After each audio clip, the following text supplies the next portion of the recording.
का है। पहले सबसे पहले जान लीजिए कि जीएस के इसमें क्या होता है कि 20 क्वेश्चन होते हैं और जीके के 20 क्वेश्चन होते हैं। टोटल मिलाकर के 40 क्वेश्चन आपको टेस्ट में प्रोवाइड कराए जाते हैं। ठीक है, तो 40 क्वेश्चन का यहाँ पे आपको हम डिस्कशन कराएंगे। इसमें जीएस है, जीएस के पहले क्या कर लेते हैं कि 20 को क्वेश्चन डिस्कस करा देते हैं, फिर उसके बाद जीके के 20 क्वेश्चन हम डिस्कस करा देते हैं। काफी इंपॉर्टेंट रहता है, एनसीईआरटी से उठाया गया क्वेश्चन है जो आपको टेस्ट में प्रोवाइड करा जाती है। इसलिए दोस्त बिल्कुल मिस मत कीजिएगा, वीडियो को शुरू से अंत तक के देख लीजिएगा। ठीक है, और टेस्ट तो बिल्कुल लगाइए, टेस्ट लगाना जरूरी है। ठीक है, तभी आपको अपने कैपेसिटी की पता चलेगी कि आप कितने पानी में है। ठीक है, इसलिए टेस्ट बिल्कुल मिस मत कीजिए, टेस्ट रेगुलर देते रहिए। चलिए दिखाते हैं क्वेश्चन नंबर जीएस का पहला। देख लीजिए, ये जीएस का पहला नंबर क्वेश्चन है। क्या कहा जा रहा है कि उष्मा का, इसमें उष्मा का जो है सबसे अच्छा और सबसे खराब क्या करना है कि आपको चालक कौन है ये हमें चुनना है। तो इन चारों में से देख लीजिए, सबसे अच्छा और सबसे खराब जो उष्मा का चालक होता है या विद्युत का चालक होता है, ये हमें इसमें चुन लेना है। ठीक है, देखिए सबसे अच्छा हम लोग उष्मा का चालक जो मानते हैं, किसे मानते हैं? चांदी को मानते हैं। ठीक है, तो आपको चांदी इसमें भी दिख रहा होगा और इसमें भी, ये दोनों में पहला और चौथा, ये दोनों में चांदी आपको क्या होगा कि दिख रहा है ऑप्शन। लेकिन अब सबसे अच्छा तो चांदी हम इसमें से चुन लेंगे कि चलो ठीक है ये पहला है। लेकिन खराब कौन सा होगा? क्या सोना होगा या शीशा होगा? सोना तो खराब नहीं होगा, सोना तो बहुत अच्छा जो है ये चालक माना जाता है। उष्मा का चालक इलेक्ट्रॉन्स उससे अच्छा प्रवाह करता है। इसमें कौन सा होता है? Bad conductor. तो बैड कंडक्टर जो होता है, सबसे खराब जो कंडक्टर होता है वो जान लीजिए कि वो शीशा होता है। तो ये हम क्या करेंगे कि फर्स्ट नंबर ऑप्शन चूज कर लेंगे कि चांदी सबसे अच्छा है, ये शीशा जो है ये सबसे आपका क्या है कि खराब कंडक्टर के अंतर्गत में आता है। तो इसको ध्यान में रखना है दोस्त, पूछे जाते हैं, इंपॉर्टेंट क्वेश्चन है। चलिए नेक्स्ट आपको दिखा देते हैं। नेक्स्ट नंबर देख लीजिए, अगला नंबर ये क्वेश्चन दे दिया कि भूकंप की तीव्रता जो होती है उसको मेजर करने के लिए किस उपकरण का हम लोग इस्तेमाल करते हैं, हमें ये जानना है। हम लोग अच्छी तरह से जानते हैं कि भूकंप की तीव्रता जो मापी जाती है वो रिएक्टर स्केल में मापी जाती है। किसमें? रिएक्टर स्केल में। ध्यान रखिएगा, ये फर्स्ट नंबर आपका आंसर क्या होगा कि बिल्कुल करेक्ट होगा कि भूकंप की तीव्रता को हम लोग रिएक्टर स्केल में मेजर करते हैं। ठीक है, अब ये चीजें जान लीजिए कि आमीटर है, आमीटर को हम लोग किस में मेजर करते हैं, किस चीज को मेजर करते हैं? आमीटर से हम लोग अच्छी तरह से जानते हैं कि करंट यानी कि धारा को मेजर करने का काम करते हैं। बाकी ये हाइटोमीटर दिख रहा है, हाइटोमीटर मतलब नाम से ही पता चलता है, हाइटोमीटर मतलब हाइट यानी कि ऊंचाई मेजर करने का काम ये हाइटोमीटर करता है। ठीक है, बाकी आप जो ये देख रहे हैं ओम मीटर, ओम मीटर क्या करता है कि रेजिस्टेंस को मेजर करने का काम करता है, मतलब प्रतिरोध को। ठीक है, तो इसको ध्यान में रखिएगा, पूछे जाते हैं ये सभी क्वेश्चन।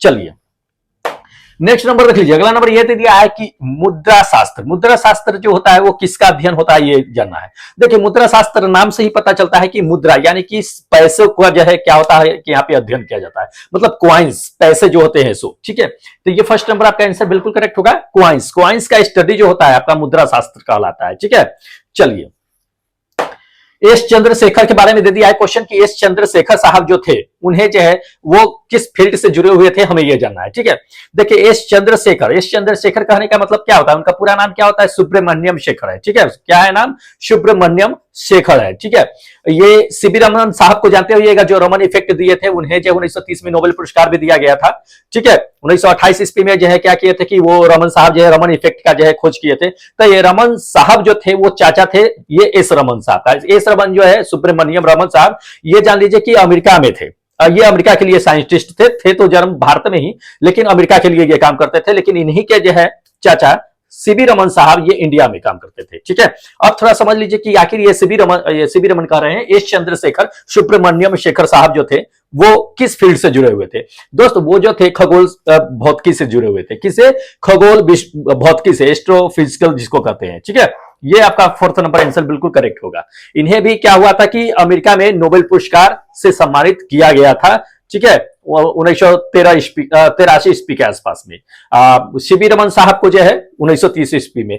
तब से मतलब कि 28 फरवरी को जान लीजिए कि हर साल जो है भारत में राष्ट्रीय तौर पे क्या होता है ना कि विज्ञान दिवस मनाया जाता है। तो कभी कभी पूछ देता है, ध्यान रखना है ये सब चीजों का। चलिए अगला नंबर देख लीजिए, अगला नंबर यह दे दिया है कि निम्नलिखित में से कौन सा कहता है कि प्रतिक्रिया सूर्य से ऊर्जा प्राप्त करने का कारण बनती है। देखिए सूर्य से जो हमें ऊर्जा प्राप्त होती है वो किस वजह से होती है? सूर्य में आखिर ऐसा होता क्या है जिससे क्या होता है कि बहुत बड़ी मात्रा में जो है ऊर्जा विमुक्त होती है और हमें पहुंचते हैं, या जितने भी पृथ्वी पर जीव जंतु है, जितने भी पौधे हैं, उन्हें जो है ऊर्जा उन्हें प्राप्त होती रहती है। तो देखिए पृथ्वी सूर्य की बातें कर रहे थे कि सूर्य में जो उष्मा या ऊर्जा जो प्राप्त होती है उसमें कौन सी क्रिया होती है? तो उसमें नाभिकीय संलयन होती रहती है। क्या? नाभिकीय संलयन। ध्यान रखिएगा, पूछे जाते हैं ये क्वेश्चन। तो ये आपका फोर्थ नंबर आंसर बिल्कुल करेक्ट होगा कि उसमें सूर्य में क्या होता है कि नाभिकीय संलयन की प्रक्रिया होती है। नाभिकीय संलयन में होता क्या है कि बहुत सारे जो हाइड्रोजन होते हैं उसमें, तो बहुत सारे हाइड्रोजन मिल करके क्या करते हैं कि हीलियम का निर्माण करते हैं, जिसमें क्या होता है ना कि बहुत विमुक्त मात्रा में क्या होता है कि काफी मात्रा में जो है ऊर्जा विमुक्त होती रहती है, जो उसका विकिरण जो है हमें पृथ्वी पर देखने के लिए मिलता रहता है। ठीक है, चलिए अगला नंबर देख लीजिए। अगला नंबर ये क्वेश्चन दे दिया है कि आपको अधिक दूरी से उच्च तापमान रिकॉर्ड करना हो तो दोस्त हम किस उपकरण का इस्तेमाल करेंगे। ठीक है, मान लीजिए कि आपको टेम्परेचर रिकॉर्ड करना है, थर्मामीटर लगा लिए, चेक कर लिए, लेकिन मान लीजिए कि आपको कहीं दूर स्थित चीजें है, अगर उसका जो है आपको टेम्परेचर रिकॉर्ड करना है, जहां आपको जाना खतरा हो सकता है, जैसे मान लीजिए कि भट्टी हो गया, वहां पे आप नहीं जा सकते हैं, उसका टेम्परेचर काफी हाई होता है, उसका टेम्परेचर हम कैसे रिकॉर्ड करेंगे दोस्त। उसको टेम्परेचर रिकॉर्ड करने के लिए ना किसका इस्तेमाल करते हैं, ये पायरोमीटर का इस्तेमाल करते हैं। किसका, पायरोमीटर का, ध्यान रखना है। ये फोर्थ नंबर आपका आंसर क्या होगा, बिल्कुल करेक्ट होगा कि पायरोमीटर का इस्तेमाल करते हैं। जैसे कि मान लीजिए कि लॉकडाउन में आप देखे हुए गन की तरह था, बंदूक की तरह लेजर मार करके आपके मस्तिष्क पे क्या करता कि लेजर लाइट मारता था, टेम्परेचर रिकॉर्ड हो जाता था, क्योंकि उसे महसूस होता था, जो टेम्परेचर रिकॉर्ड करने वाले जो भी व्यक्ति होते थे, ये गाइड दिया गया था कि शरीर में टच होकर के उसका टेम्परेचर मेजर नहीं करना है, नहीं तो कोविड होने का डर रहेगा। तो वो क्या करते थे कि दूर से ही लेजर मार करके आपका टेम्परेचर रिकॉर्ड कर लेते थे। तो वो किस चीज का इस्तेमाल करते थे, पायरोमीटर का। क्या, पायरोमीटर का। ठीक है, तो इसको ध्यान रखिएगा, जहां पे खतरा होता है वहां का टेम्परेचर रिकॉर्ड करने के लिए हम पायरोमीटर का इस्तेमाल करते हैं। इंपॉर्टेंट है, पूछे जाते हैं। चलिए नेक्स्ट क्वेश्चन आपको दिखा देते हैं। देखिए जैसे में फास्ट ब्रीडर रिएक्टर दे दिया है। फास्ट ब्रीडर रिएक्टरों में कहता है कि ईंधनों के छड़ों को विशेष रूप से कहता है कि ट्यूबों को पैक किया जाता है, तो कौन से ट्यूब में, किस तरह के ट्यूब का इस्तेमाल करते हैं पैक करने में, हमें यह जानना है। देखिए इन चारों ऑप्शनों से देखिए बता दीजिए। देखिए आपको करेक्ट बताते हैं कि फास्ट ब्रीडर रिएक्टर, जिसको हम जो है FBR के नाम से भी जानते हैं, ठीक है, FBR फास्ट ब्रीडर रिएक्टर, उसमें जो होता है विशेष तरह के जो है ईंधन को पैक करने के लिए जो है धातु के छड़ों का इस्तेमाल करते हैं। किसका, धातु के, जिसमें क्या होता है कि स्टेनलेस स्टील का धातु होता है। किसका, स्टेनलेस स्टील का। ये थर्ड नंबर। उसी में क्या होता है कि 200-250 के आसपास में छड़ होते हैं, उसमें क्या होता है कि उसको जो है छड़ को इकट्ठा किया जाता है 200 से 250 छड़ों के बीच में, और उसी के बीच में जान लीजिए कि थोरियम ऑक्साइड हो गया या यूरेनियम हो गया, ये सभी चीजें क्या होता है कि इसमें फिल करके उसको जो है पैक किया जाता है। ठीक है, तो आप लोग अच्छी तरह से जानते हैं कि नाभिकीय रिएक्टर में जो ईंधन को उपयोग करते हैं वो ड्यूटेरियम, यूरेनियम, ये सबका इस्तेमाल जो है करते हैं। तो ये धातु के छड़ होते हैं, इसको ध्यान में रखना है। ठीक है, पूछे जाते हैं, इंपॉर्टेंट है। चलिए अगला नंबर देख लीजिए। अगला नंबर ये क्वेश्चन दे दिया कि परमाणु रिएक्टर में भारी जल का जो है उपयोग किया जाता है, तो वो किस रूप में करते हैं, हमें ये जानना है। देखिए नाभिकीय रिएक्टर में भारी जल का जो इस्तेमाल करते हैं वो मंदक के रूप में करते हैं। किसे, मंदक के रूप में, मॉडरेटर के रूप में करते हैं। ठीक है, ये आपका क्या होगा कि थर्ड नंबर आंसर करेक्ट होगा कि भारी जल, जिसका सूत्र जो होता है D2O होता है। ठीक है, उसी का इस्तेमाल जो है क्या होता है कि नाभिकीय रिएक्टर को मंदक के रूप में इस्तेमाल करते हैं। ठीक है, अब मंदक के रूप में सिर्फ जो है भारी जल का ही इस्तेमाल नहीं करते, ग्रेफाइट का भी करते हैं। इसको ध्यान में रखिएगा। ईंधन के रूप में ड्यूटेरियम, यूरेनियम, ये सब का इस्तेमाल करते हैं, इंपॉर्टेंट है। और नियंत्रक के रूप में अगर पूछ दिया जाए तो नियंत्रक के रूप में जो है इस्तेमाल किए जाते हैं कैडमियम, इस सब का छड़ होता है, तो वो नियंत्रक के रूप में करते हैं। जो आपका नाभिकीय रिएक्टर में जो अभिक्रिया होती रहती है उसमें कैडमियम के छड़ जब डालते हैं तो वो अभिक्रिया क्या होती है कि कंट्रोल हो जाती है, तो नियंत्रक के रूप में इस्तेमाल करते हैं। पूछे जाते हैं ये सब चीजें, तो इस सबको ध्यान में रख लीजिएगा। वैसे पीडीएफ ले लीजिएगा, पीडीएफ में पूरी तरह से डिटेल्स दिया हुआ है। आपको पीडीएफ जो है टेलीग्राम पे मिल जाएगा, लिंक डिस्क्रिप्शन बॉक्स में दिया हुआ है टेलीग्राम का। आप वहां पे जाकर के क्या कीजिएगा कि ज्वाइन हो जाएगा, इसका पीडीएफ आपको मिल जाएगा। और जो लोग टेस्ट देते हैं दोस्त अपना पेपर डाउनलोड कर लीजिएगा। ठीक है, जो लोग टेस्ट देते हैं वो तो अपना पेपर डाउनलोड कर ही लेंगे, और जो लोग टेस्ट नहीं देते हैं, अगर आप पहली बार मेरे चैनल पे आए हैं, विजिट किए हैं, आप देख रहे हैं, तो दोस्त अगर आपको पीडीएफ चाहिए तो टेलीग्राम से ज्वाइन हो जाएगा, आपको बहुत सारा पीडीएफ उसमें मिल जाएगा देखने के लिए। ठीक है, एनटीपीसी और ग्रुप डी के लिए। चलिए नेक्स्ट क्वेश्चन आपको दिखा देते हैं। देख लीजिए अगला नंबर यह दिया कि निम्नलिखित में से कौन जो है विद्युत धारा के चुंबकीय प्रभाव पर आधारित नहीं है, चुंबकीय प्रभाव पर आधारित नहीं है, हमें यह जानना है। देखिए ये जो है आपका करेक्ट आंसर बताते हैं कि ये सेकेंड नंबर। क्या, ये सेकेंड नंबर। क्या है सेकेंड नंबर, ये दोस्त जो है टेलीफोन का जो रिसीवर होता है, ये जान लीजिए कि आपका जो है चुंबकीय नहीं, टेलीफोन नहीं है, ये थर्ड नंबर आंसर बिल्कुल करेक्ट है। टेलीफोन का रिसीवर तो होता ही, उसमें मैग्नेटिक फील्ड जो है उत्पन्न होते रहता है। ये कार्बन का माइक्रोफोन जो होता है, माइक्रोफोन नहीं होता है। ठीक है, क्या होता है, कार्बन का माइक्रोफोन जो होता है ये आधारित नहीं होता है, तो इसको करेक्ट आंसर मार दीजिएगा। ठीक है, चलिए अगला क्वेश्चन आपको दिखा देते हैं। अगला नंबर देख लीजिए। अगला नंबर ये क्वेश्चन दे दिया कि पहला कृत्रिम रूप से संश्लेषित कार्बनिक यौगिक कौन है, हमें यह जानना है। देखिए आर्टिफिशियल तरीके से जो कार्बनिक यौगिक बनाया गया था वो कौन था, हमें यह जानना है। देखिए करेक्ट आंसर बताते हैं कि आर्टिफिशियल तरीके से पहली बार जो कार्बनिक यौगिक बनाया गया था वो बनाया गया था यूरिया, जिसे लैब में तैयार किया गया था। किसे लैब में तैयार किया गया था, ध्यान रखिएगा। ये आपका क्या होगा कि यूरिया, फोर्थ नंबर आंसर बिल्कुल करेक्ट होगा। ये किसने तैयार किया था, ये वोहलर ने तैयार किया था। वोहलर जो थे ये जान लीजिए कि बर्जेलियस के शिष्य थे, मतलब चेला थे, ठीक है। बर्जेलियस साहब जो थे वो गुरु थे, वोहलर चेला था। तो ये जो गुरु थे कौन, बर्जेलियस साहब गुरु थे। उनका ये चीजें कहना था कि यूरिया जो होता है वो सजीवों में पहले से विद्यमान होता है, कार्बनिक पदार्थ जो होता है सो उसे प्रयोगशाला में नहीं बनाया जा सकता है, उसे लैब में नहीं बनाया जा सकता है। ये चीजें हट हो गई थी वोहलर साहब को, और उन्होंने जिद कर लिया था कि नहीं, हमें क्या करना है कि लैब में हम आपको कार्बन बना करके दिखाएंगे, यूरिया बना करके दिखाएंगे। और उन्होंने ये ऐसा करके दिखाया था। इसलिए दोस्त क्या होता है ना, कभी कभी शिष्य को या गुरु जो होते हैं, गुरु को भी कभी कभी शिष्य का बात मान लेना चाहिए कि नहीं चलो ठीक है, कह रहा है तो सही ही है। तो वो भी ये चीजें बोले थे उनको कि नहीं बन सकता है, लेकिन बर्जेलियस साहब नहीं माने थे कि नहीं ऐसा पॉसिबल थोड़ी है, हम गुरु हैं, हम जो कह रहे हैं वही होगा, तुम जो कह रहे हो वो गलत है। लेकिन वोहलर साहब ने ऐसा करके दिखाया था, ठीक है। चलिए नेक्स्ट देख लीजिए, अगला नंबर ये क्वेश्चन दे दिया कि किरोसिन तेल में किसको डुबा करके हम रखते हैं, ये हमें जानना। देखिए किरोसिन तेल में अगर डुबा करके रखते हैं तो सोडियम को रखते हैं हम लोग। किसे रखते हैं, सोडियम को, ध्यान रखना है। ये इसको बाहर निकालते हैं या जल में रखेंगे तो यह क्या करता है कि जल से अभिक्रिया करके सोडियम हाइड्रोक्साइड बना देता है, ब्लास्ट करता है, ये जलने लगता है, अब पानी पर तैरना शुरू कर देता है। या बाहर भी निकालिएगा तो बाहर भी जो है ये क्या करता है, ऑक्सीजन से अभिक्रिया करके सोडियम ऑक्साइड बना लेता है और जो है रिएक्ट कर लेता है। इसलिए इसको क्या किया जाता है कि मिट्टी तेल के अंदर रखा जाता है, क्योंकि मिट्टी के तेल के अंदर रखने पे ये किसी भी तरह का जो है अभिक्रिया नहीं करता है, ठीक है। इसको ध्यान में रखना है, इंपॉर्टेंट क्वेश्चन है। चलिए अगला नंबर देख लीजिए। अगला नंबर ये क्वेश्चन दे दिया है कि मानव वृक्क जो होती है वो किस प्रणाली का एक हिस्सा होता है, हमें यह जानना है। देखिए मानव वृक्क जो होता है वो किस प्रणाली का एक हिस्सा होता है, इन चारों ऑप्शनों में से देख लीजिए। तो ये उत्सर्जन का हिस्सा होता है, किसका, उत्सर्जन का हिस्सा होता है। उत्सर्जन किस रूप में उत्सर्जित करते हैं, तो देखते हैं कि किडनी क्या करता है कि जो है ब्लड को छांटते हैं, अशुद्ध पदार्थ को अलग करने का काम करता है। अब मूत्र के रूप में जो है वहां ब्लड से पानी को निकालता है, निकालने के बाद छान करके जो है मूत्र के रूप में उसको त्याग कर देता है। तो एक तरह से कहिए कि उत्सर्जन का ही एक क्या है कि इस हिस्सा होता है ये वृक्क जो होता है सो मानव का।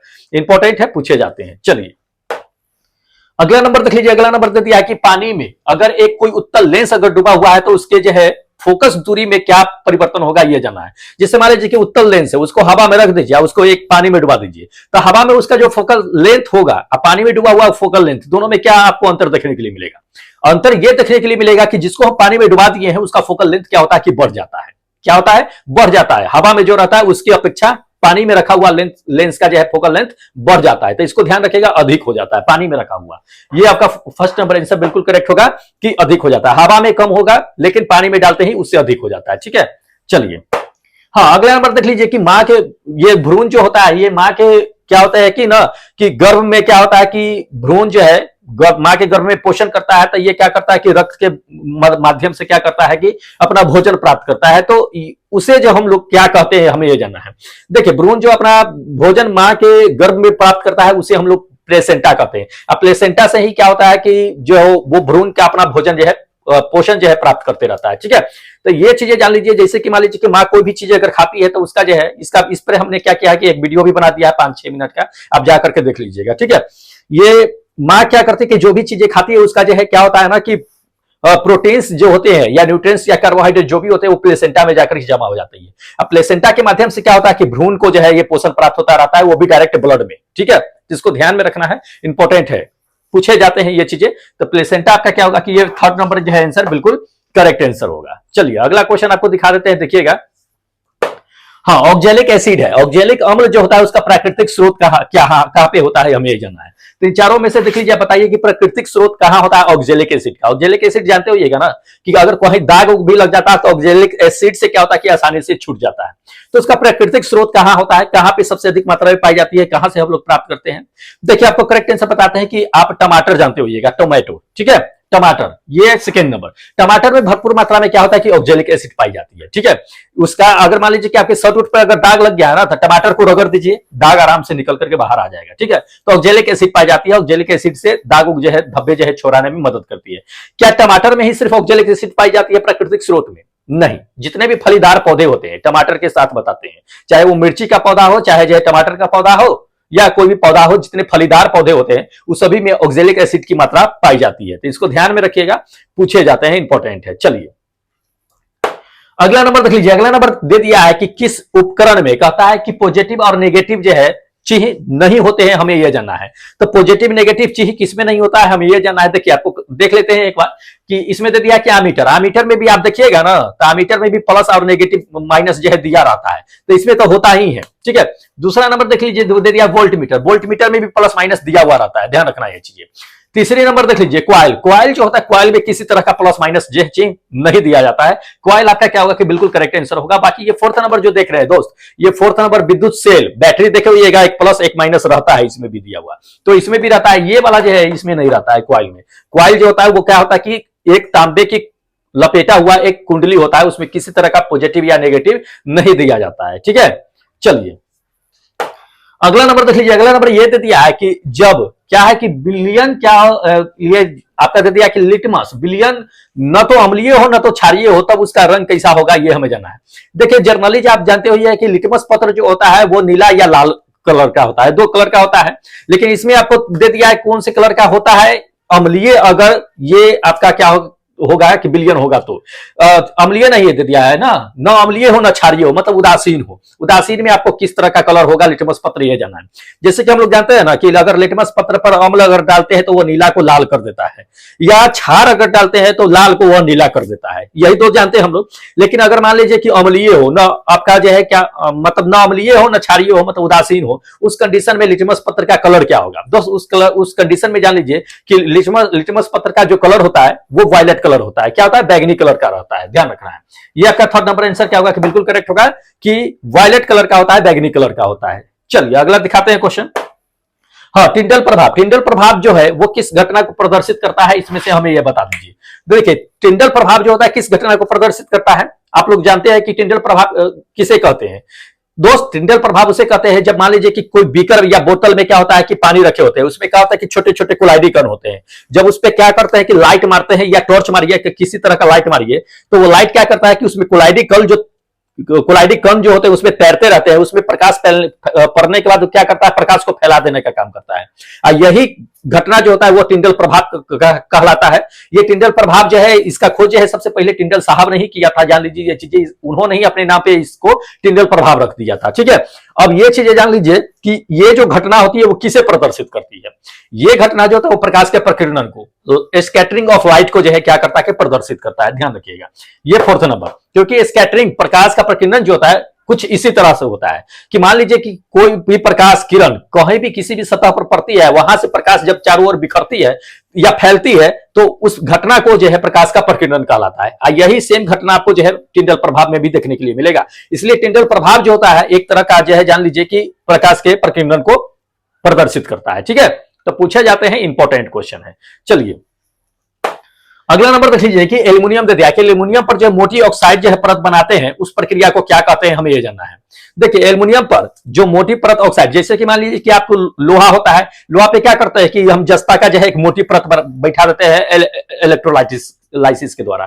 तो वो क्या करते हैं कि जो लोहा पे जस्ता का या ये आप कह रहे हैं जिंक का परत बैठा देते हैं, तो उसको क्या कहते हैं, एसिडीकरण कहते हैं या गैल्वेनाइजेशन कहते हैं या गैल्वेनीकरण कहते हैं। उसी तरह से एल्युमिनियम पे क्या होता है ना कि एक मोटी ऑक्साइड जो है बनने की प्रक्रिया को क्या कहा जाता है, हमें जानना है। उसको एनोडीकरण कहते हैं। क्या कहते हैं, एनोडीकरण, ध्यान रखिएगा। ये सेकंड नंबर आपका आंसर बिल्कुल करेक्ट होगा कि उसे एनोडीकरण कहते हैं। कभी कभी पूछ देता है लोहे के बारे में कि लोहे पे जो परत जस्ता का चढ़ाते हैं वो प्रक्रिया क्या कहलाता है, तो जस्तीकरण कहलाता है, पूछे जाते हैं, इंपोर्टेंट है। चलिए देख लीजिए अगला, ये अगला नंबर दे दिया है कि निम्नलिखित में से कौन सा जो है कहता है कि विद्युत परिपथ में विद्युत शक्ति को निरूपित करता है, हमें यह जानना है।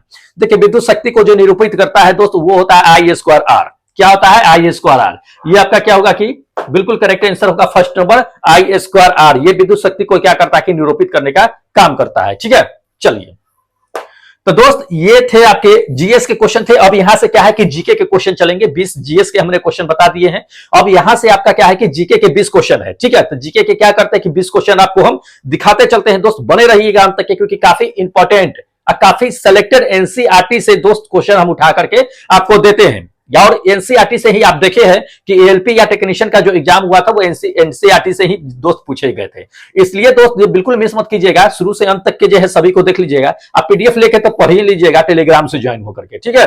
टेलीग्राम का लिंक आपको डिस्क्रिप्शन बॉक्स में दिया हुआ ही है, जाकर के आप टेलीग्राम ज्वाइन कर लीजिएगा। ये सारा पीडीएफ आपको वहीं पे देखने के लिए मिलेगा, ठीक है। और जो लोग टेस्ट में पार्टिसिपेट करना चाहते हैं दोस्त, आप भी टेस्ट में पार्टिसिपेट कर लीजिएगा, आपको बता देंगे, थोड़ा जीके के क्वेश्चन हम आपको डिस्कस करा देते हैं, ठीक है। बने रहिए अंत तक के, दिखा देते हैं नंबर फर्स्ट इसका। देख लीजिए नंबर फर्स्ट में यह दे दिया है कि भारत में ताजे जल की जो सबसे बड़ी झील बुलर झील होती है, बुलर झील कही जाती है, वो किस राज्य में स्थित है, ये है, ठीक है। दो तरीके से क्वेश्चन पूछे जाते हैं, एक तो यही दे देता है कि भारत में ताजे पानी के जो सबसे बड़ी झील है वो कौन सी झील है, तो बुलर झील है।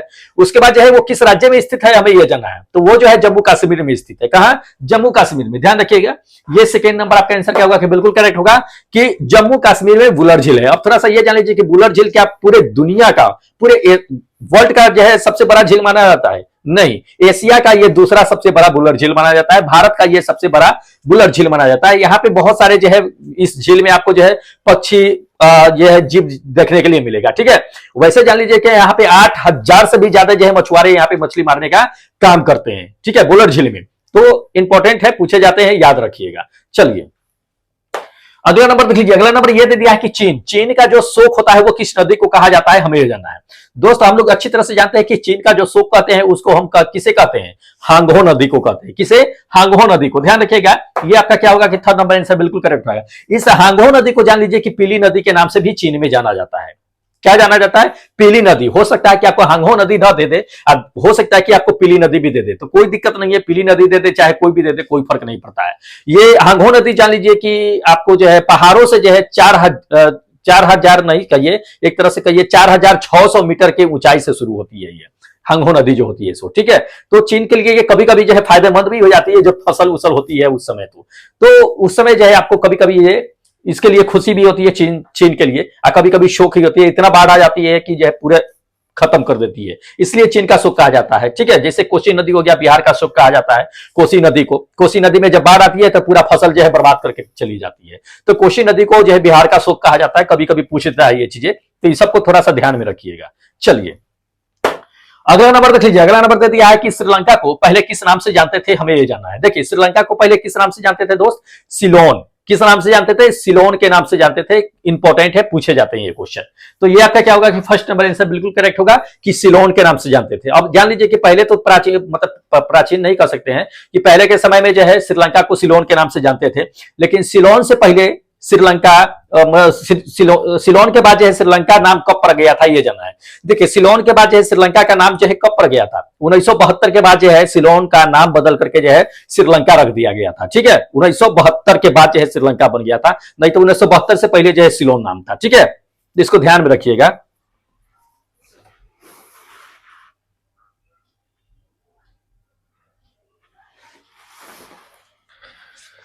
हाँ तो चलिए दोस्त, अब क्या करते हैं कि अगला क्वेश्चन आपको फटाफट बता देते हैं, बने रहिएगा अंत तक के। चलिए हाँ देख लीजिए, इसमें दे दिया है कि आम आदमी पार्टी, जिसको आप दिल्ली की जो आप जो है पार्टी है, वो उसकी स्थापना कब हुई थी, हमें यह जानना है, ठीक है। देखिए आप जो है वो केजरीवाल ने क्या किया था कि इस पार्टी की स्थापना किए थे, केजरीवाल साहब ने कब किए थे ये जान लीजिए। देखिए इसका जो है आपका नींव जो रखी गई थी, ये नींव कब रखी गई थी आप पार्टी की? तो महात्मा गांधी का जो जन्म था 2 अक्टूबर ये 2012 में इसकी नींव रखी गई थी, लेकिन उस समय उसका क्या हुआ था कि स्थापना नहीं किया गया था। उसके बाद जो है नींव रखी गई थी कि चलो ठीक है आम पार्टी की जो है स्थापना किया जाएगा, तो उस समय जो है नींव रखी गई थी 2 अक्टूबर 2012 को, लेकिन इसकी स्थापना जो की गई थी वो 26 नवंबर 2012 को की गई थी। कब? 26 नवंबर 2012 को। ध्यान रखिएगा, ये सेकेंड नंबर आपका आंसर बिल्कुल करेक्ट होगा, ठीक है। चलिए अगला क्वेश्चन आपको दिखा देते हैं। अगला नंबर देख लीजिए कि नमक सत्याग्रह जो आंदोलन हुए थे, नमक सत्याग्रह के दौरान जो है कौन आदमी थे इसमें से जो क्या थे कि गांधी जी के साथ जो है जुड़ गए थे, ये जानना है। देखिए नमक सत्याग्रह जब हुआ था उसमें तो बहुतों लोगों ने क्या किया था कि गांधी जी के साथ जो है जुड़ गए थे, लेकिन ऑप्शन में देख लेना है कि कौन गांधी जी के साथ जुड़े थे, ये हमें जानना है। देखिए करेक्ट आंसर बताते हैं कि ये सरोजिनी नायडू क्या थे कि नमक सत्याग्रह के आंदोलन जब हो रहे थे उसी समय क्या किए थे कि महात्मा गांधी के साथ जुड़ गए थे। अब सिर्फ यही नहीं जुड़ गए थे, आपको हम बताते हैं कि इनके साथ जो है कमला देवी जो थे, कमला देवी ये चट्टोपाध्याय, कमला देवी चट्टोपाध्याय जो थे ये भी जुड़े थे, सरोजिनी नायडू जुड़े थे। उसके बाद एक आपका कह देते हैं कि अवंतिका गोखले करके थे, वो भी जो है महात्मा गांधी के साथ जुड़ गए थे जब नमक सत्याग्रह हो रहा था। तो ठीक है, तो ये सब लोग जो है जुड़ गए थे, जिसमें सरोजिनी नायडू का नाम काफी हाईलाइटेड है, ये पूछे जाते हैं क्वेश्चन। चलिए अगला नंबर देख लीजिए। अगला नंबर दे दिया है कि गदर पार्टी, गदर पार्टी का मुख्यालय कहां था, हमें जानना है। देखिए गदर पार्टी का मुख्यालय जो था दोस्त जान लीजिए कि कहां पे थे, सैन फ्रांसिस्को में थे। कहां, सैन फ्रांसिस्को में, ध्यान रखना है। ये फोर्थ नंबर आपका आंसर करेक्ट होगा। ये इसका महासचिव जो थे कौन थे, ये हरदयाल साहब थे, गदर पार्टी के महासचिव जो थे सो। ठीक है, पूछे जाते हैं कभी कभी, तो इसको ध्यान में रखिएगा। चलिए अगला नंबर देख लीजिए। अगला नंबर ये क्वेश्चन दे दिया है कि संविधान की अनुसूची, संविधान की अनुसूची किस अनुसूची में कहता है कि क्षेत्रीय जो 22 भाषा को जो शामिल की गई है, मतलब संविधान में जो 22 भाषा की चर्चा है वो किस अनुसूची के अंतर्गत जो है शामिल की गई है, हमें जानना है। वो की गई थी 8वीं अनुसूची के अंतर्गत। कौन सी 8वीं अनुसूची, ये आपका थर्ड नंबर आंसर बिल्कुल करेक्ट होगा कि 8वीं अनुसूची के अंतर्गत जो है भारत में 22 भाषाओं को ऐड किया गया है। अब ये 22 भाषा जो ऐड हुई है, क्या इसके लिए कोई नियम कानून होती है, 22 भाषा जो ऐड की गई है? तो दोस्त इसके लिए किसी भी तरह का क्या होता है कि इसमें प्रावधान नहीं होता है, या किसी भी तरह का टर्म कंडीशन नहीं होता कि इसी भाषा को ऐड करना चाहिए, इस भाषा को ऐड करना है। इसीलिए आप देखते हुए कि बहुत सारे राज्य जो है अपने भाषा को क्या है कि लोकल लैंग्वेज जो होते हैं उसको इस 8वीं अनुसूची में ऐड कराने की जो है डिमांड करते हैं। जैसे कि मान लीजिए बिहार में चले जाइएगा तो भोजपुरी का क्या है कि डिमांड रखा जा रहा है कि नहीं इस 8वीं अनुसूची में जो है इसको ऐड कर दिया जाए, या बहुत सारे ऐसे राज्य हैं जो अपनी भाषा को क्या करवा रहे हैं कि ऐड करना चाहते हैं। तो किसी तरह का जो है इसमें मतलब प्रक्रिया नहीं होती है कि चलो ठीक है इस भाषा को ऐड करना है चाहे नहीं करना है। ठीक है, चलिए अगला नंबर देख लीजिए। अगला नंबर ये दे दिया आपको, अंतरराष्ट्रीय न्यायालय में कितने जज होते हैं, इंटरनेशनल कोर्ट ऑफ ज्यूडिस। ठीक है, इंटरनेशनल लेवल पर जो होता है सो, एक तो नेशनल लेवल पर जो अपने देश के अंदर चलता है, एक देश के बाहर चलता है कोर्ट। ठीक है, जिसमें सारे देशों की सुनवाई होती है, उसमें कितने जज होते हैं ये हमें जानना है। ठीक है, देखिए करेक्ट आंसर बताते हैं दोस्त, 15 जज होते हैं। कितने, 15। ये आपका फोर्थ नंबर है, बिल्कुल करेक्ट आंसर होगा कि इंटरनेशनल जो कोर्ट ऑफ ज्यूडिस होता है उसमें कितने जज होते हैं, 15 जज होते हैं। 15 जजों का जो है जान लीजिए ये चीजें कि आखिर नियुक्ति कैसे होती है 15 जजों की। तो नियुक्ति जो होती है ये जान लीजिए कि संयुक्त राष्ट्र संघ का एक महासभा होता है और उसका एक सुरक्षा परिषद होता है, वो सभी मिलकर के क्या करते हैं कि 9 सालों के लिए ये 15 जजों को क्या करते हैं कि नियुक्ति करते हैं। नियुक्ति किस तौर पे होती है, क्या किसी राजनेता को उठा करके नियुक्ति कर लिया जाता है? जी नहीं, उनके क्वालिफिकेशन के आधार पे किया जाता है, उनकी योग्यता के आधार पे किया जाता है उनका सिलेक्शन। ठीक है, तो अब ये जान लीजिए कि अगर मान लीजिए कि 15 को जज हो गया, अगर उसमें से किसी एक को हटाना हो तो कैसे हटाएंगे, उसके लिए क्या करना पड़ेगा? तो 15 जज होते हैं, उसमें से अगर किसी एक को अगर हटाना है तो उसमें से 14 जजों का क्या होना चाहिए कि उस पर निर्णय जो होना चाहिए, डिसीजन जो होना चाहिए, एक उचित डिसीजन होना चाहिए, तभी किसी एक जज को क्या किया जा सकता है कि हटाया जा सकता है। ठीक है, ये काम क्या करती है, सिर्फ सुनवाई करने का काम करती है। किसका सुनवाई करती है? तो जब दो देश आपस में विवाद करते हैं तो दो देशों को विवादों को सुलझाने के लिए ये इंटरनेशनल कोर्ट का इस्तेमाल किया जाता है, जिसमें 15 जज जो है इसका सुनवाई करते हैं और सभी देशों को इसको जो है मानना भी पड़ता है। ठीक है, जैसे कि मान लीजिए कि कश्मीर में क्या हुआ था, अपना भारत है, कश्मीर में मोदी साहब ने क्या किया था, 360 जो आर्टिकल हटा दिए थे। ठीक है, तो हटा दिए थे, उसमें क्या किया गया था, तो उसमें जो है पाकिस्तान जो है चले गए थे अमेरिका में, वहीं पे जो है सुनवाई करने के लिए इंटरनेशनल कोर्ट में, लेकिन वहां पे कोई उपाय नहीं हुआ क्योंकि ये अपना देश का अंतर मामला था, इसलिए वहां पे कुछ नहीं हुआ और इसे भगा दिया गया। ठीक है, तो ये चीजें होता है, ध्यान में रखिएगा ये चीज। चलिए अगला नंबर देख लीजिए। अगला नंबर ये दे दिया है कि बांग्लादेश की मुद्रा का नाम क्या होता है। दोस्त बांग्लादेश की मुद्रा को हम लोग जो है टाका के नाम से जानते हैं। क्या, टाका, बांग्ला में टाका चलता है मुद्रा का नाम। यह आपका क्या होगा कि थर्ड नंबर आंसर बिल्कुल करेक्ट होगा, टाका, बीडीटी इसको जो है क्या कहते हैं कि शॉर्ट फॉर्म में कहते हैं, शॉर्ट फॉर्म के रूप में इसको बीडीटी के रूप में जानते हैं। ठीक है, चलिए अगला क्वेश्चन दिखा देते हैं। देखिए सस्ता मुद्रा, सस्ता मुद्रा का अर्थ क्या होता है? देखिए जब पैसे आपका सस्ता हो जाता है, मुद्रा सस्ता हो जाता है, मान लीजिए आपके पास बहुत सारे पैसे हो जाएंगे, कम पैसा है तब ना उसका वैल्यू होता है, आपके पास कम पैसा है उसका वैल्यू होता है, डिमांड होता है उसका। आप कहिएगा कि नहीं हमारे पास तो 2 ही रुपया, हम आपको नहीं दे सकते, 100 रुपए आपके पास है, अरे ले जा 2 रुपया, कोई फर्क नहीं पड़ता है। ठीक है, तो आपके पास जब बहुत सारा पैसा हो जाएगा तो आप क्या कीजिएगा, उसको क्या कीजिएगा, ऋण पे लगा दीजिएगा। कहिएगा कि लीजिए ना आप 5% सब ले रहा है, 2% पे आपको दे देते हैं। कोई कहेगा कि नहीं यार मेरे पास बहुत पैसा, आप 21% पे लेना चाहिए, तो वो सस्ता मुद्रा होता है। क्या होता है? सस्ता मुद्रा, जहां पे कम ब्याज दर पे क्या होता है कि पैसे प्रोवाइड होते हैं। कितना? कम ब्याज दर पे, ध्यान रखना है। ये आपका क्या होगा कि थर्ड नंबर बिल्कुल करेक्ट होगा। नहीं तो अगर मान लीजिए कम पैसा आपके पास है तो आप क्या कम ब्याज पे कहिएगा? नहीं, तब तो कहिएगा कि भाई हम तो 5 के जगह 10% लेंगे, तभी हम देने वाले हैं। तब वो जो है महंगी मुद्रा होती है, वो सस्ती मुद्रा नहीं कहलाती है। ठीक है, चलिए अगला नंबर देखिए। अगला नंबर यह दे दिया है कि प्राचीन भारत निम्नलिखित में से कहता है कि कौन सी एक लिपि थी जो दाई से बाई ओर जो है लिखी जाती थी, हमें यह जानना है। तो इन चारों ऑप्शनों में से देखिए, बताइए कि कौन सी लिपि दाई से बाई ओर देखी लिखने के लिए जो है मिलती थी। देखिए ये खरोष्टी लिपि थी। क्या थी? खरोष्टी लिपि, ध्यान रखिएगा। ये फर्स्ट नंबर खरोष्टी लिपि थी जो दाई से बाई ओर देखने के लिए मिलती थी। खरोष्टी लिपि जो है ये पाकिस्तान में हुआ करती थी, जिसका अभी भी आपको एग्जाम्पल मिलेगा। उर्दू, उर्दू भी क्या करता है कि दाई से बाई ओर लिखने के लिए मिलता है। तो ये खरोष्टी लिपि का ही एक जो है बेस्ट एग्जाम्पल ले सकते हैं आप। ठीक है, चलिए अगला नंबर देख लीजिए कि पुरुषपुर। पुरुषपुर जो है निम्नलिखित में से किसका दूसरा नाम था, हमें यह जानना है। देखिए पुरुषपुर जो था ये पेशावर का दूसरा नाम था। किसका? पेशावर का, ध्यान रखना है ये चीजें। ये थर्ड नंबर आपका आंसर बिल्कुल करेक्ट होगा कि पेशावर का दूसरा नाम जो है पुरुषपुर था। पेशावर कहां पे है? ये पाकिस्तान का ही एक शहर है पुरुषपुर, जिसका मतलब कि पेशावर पाकिस्तान के शहर का, उसी का दूसरा नाम जो है क्या है कि आपका पुरुषपुर है। ठीक है, इसको ध्यान रखिएगा, पूछे जाते हैं ये चीजें कभी कभी, इंपॉर्टेंट है। चलिए अगला नंबर देख लीजिए। अगला नंबर ये क्वेश्चन आपको दे दिया है कि किसने चौसा की लड़ाई में हुमायूं को पराजित कर दिया था, हमें यह जानना है। देखिए चौसा की लड़ाई में जो है हुमायूं को किसने पराजित किया था? शेरशाह सूरी साहब ने। किसने? शेरशाह सूरी ने। ध्यान रखिएगा, ये आपका क्या होगा कि ये थर्ड नंबर आंसर करेक्ट होगा कि शेरशाह सूरी ने ही क्या किए थे कि ये हुमायूं को पराजित कर दिए थे। और 1939 में ये जो है बिहार के बक्सर में ये चौसा जगह है, वहां पे ये हुई थी, लड़ाई हुई थी 1539 ईस्वी में। अब 1540 ईस्वी में हुमायूं को बुरी तरह से हरा दिया गया था और 1540 ईस्वी में ही हुमायूं का तख्ता पलट कर दिया गया था शेरशाह सूरी। ठीक है, जो अपना ग्रैंड ट्रंक रोड जो देख रहे हैं वो शेरशाह सूरी के द्वारा ही बनाया गया था। तो कभी कभी ये क्वेश्चन पूछ दिए जाते हैं, ध्यान रखना है। चलिए अगला नंबर देख लीजिए। अगला नंबर यह दे दिया है कि पृथ्वी तथा सूर्य के मध्य के बीच जो दूरी होती है तो वो किसके दौरान जो है सबसे अधिक दूरी होती है, हमें जाना है। दो तरह से क्वेश्चन पूछे जाते हैं कि पृथ्वी और सूर्य के बीच जो सबसे अधिक दूरी होती है उसे क्या कहते हैं, सबसे कम दूरी होती है उसे क्या कहते हैं। तो ध्यान रखना है, ये चीजें इंपॉर्टेंट है। यहां पे आपको हम समझा देते हैं, अच्छी तरह से समझ लीजिए। देखिए पृथ्वी और सूर्य के बीच जब सबसे अधिक दूरी होती है तो दोस्त उसे अपसौर कहते हैं, अपहेलियन कहते हैं। ध्यान रखिएगा, अप सौर, अपहेलियन, ध्यान रखना है। ये सेकेंड नंबर। इस समय क्या होता है कि सूर्य और पृथ्वी के बीच जो दूरी होती है वो सबसे अधिक दूरी होती है। क्या होती है? सबसे अधिक दूरी होती है।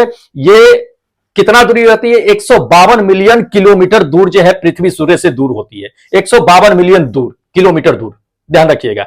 और ये कब होती है? तो ये जून जुलाई के महीने में ये पृथ्वी क्या होती है कि पृथ्वी से सूर्य जो होती है वो सबसे अधिक दूर होती है और सबसे गर्मी उसी समय आपको पड़ती है। तब आप कहिएगा कि नहीं, सूर्य से पृथ्वी उसी समय सबसे दूर होती है तो गर्मी कैसे पड़ती है? ठंडा पड़ना चाहिए, क्योंकि प्रकाश किरण जाने में वक्त लगता है, मतलब कि कम पड़ती होगी। तो ऐसा नहीं होता है, जब दूर होती है तो सूर्य से प्रकाश जो होती है वो डायरेक्ट पृथ्वी पर पड़ती है। इसलिए आपको जो है जून जुलाई के महीने में सबसे ज्यादा आपको गर्मी देखने के लिए मिलती है। आप पृथ्वी सूर्य से उस समय सबसे अधिक दूर भी होती है।